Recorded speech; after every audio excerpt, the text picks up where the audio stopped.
Hey, welcome back to the Artie Lange Show. I'm here with Spike Eskin again from WIP in Philly, one of our Philly friends. And sitting to my immediate left is the great Tom Pop, a great comedian I've known for a while. And thanks for coming in, Tom. Thanks for having me. You're a good man. Yeah, I know.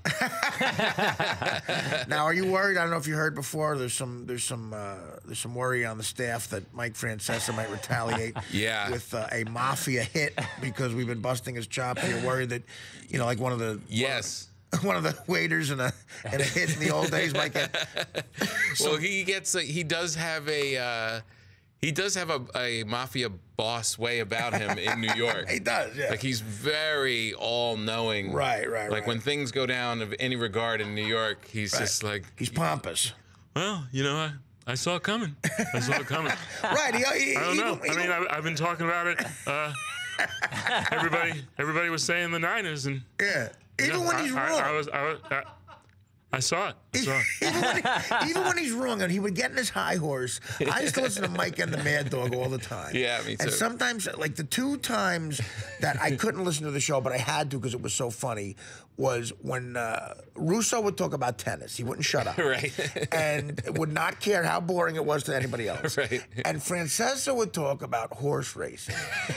He could talk for hours about it. And he would say stuff that he would go like, dog, this horse is good in the mud. It's a mudder. It's supposed to be a very, very damp day. He's being ridden by this jockey named Sergio Torres. Yeah. Torres is known as Chop Chop because he's real strong with the whip. That's right, Michael. That's right, Michael. That's right, Michael. Yeah, and they wouldn't care that people are just clicking off the radios and putting on a REO Speedwagon CD because they won't talk about the Giant game. They'll talk it's gonna be hot. It's gonna be. You know, look, they're gonna. You bring on Euclid. It's gonna be hot. It is hard. Yeah, but hey, you know, we fell in love with Damon, and I don't know. We fell in love with him. I don't know. And he just does that kind of thing where it's like, whoa, he must be saying something. He's not saying anything. He's just, I don't know. He gives the illusion. He's like the Rush Limbaugh of sports because, you know, he's fat, but also he does 5 hours by himself. And even when he's saying nothing, it sounds like he's saying something. Right. But he does have a thing where I think you should be a little concerned for your life because he does have a lot of power in New York with all of that not saying a lot. I mean, think about it. Did The Godfather really say a lot? Nothing, no. I want you to do. Well, Paulie and Goodfellas hated phones. Right. You had to run to them. That's I like the idea of Chris Russo running with an umbrella like Tootie and a young Ray Liotta. Don't get your feet wet, Mike.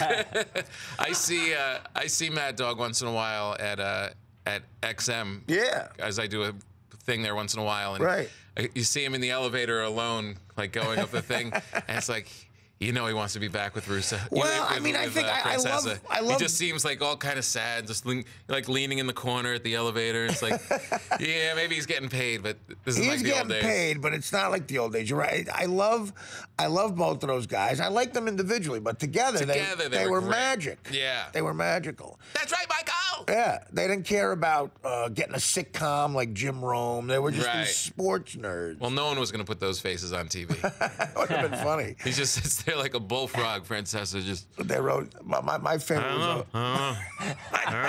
You know, that's not going on TV. My favorite was always when Russo would review a Bruce Springsteen concert.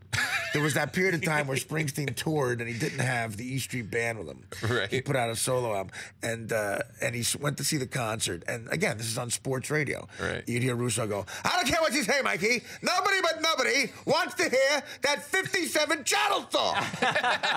Play Rosalita. Get the big band back." You don't like the new stuff? You don't like the new stuff? And Francesa would go, "Dog, don't know much about it, dog." When Dennis Miller got the job doing Monday Night Football, okay, they sounded like they were 98 years old. They had never heard of Dennis effing Miller. Wow. And they were going, I don't know, Mikey, what's this guy? Like a comic or something? He's a sarcastic guy or something? And Francesa goes, "Dog, don't know much about him. Did a little research. Apparently, he's very political, very left-wing, very political. He's big on his rants. He's big on his sarcasm." What's that doing on Monday night, Mikey? What's that doing on Monday night? Mike, what's that got to do with third name, big spot, fourth quarter? Very political. I don't know, dog. We're gonna have to see. It's gonna be huge. It's gonna be huge.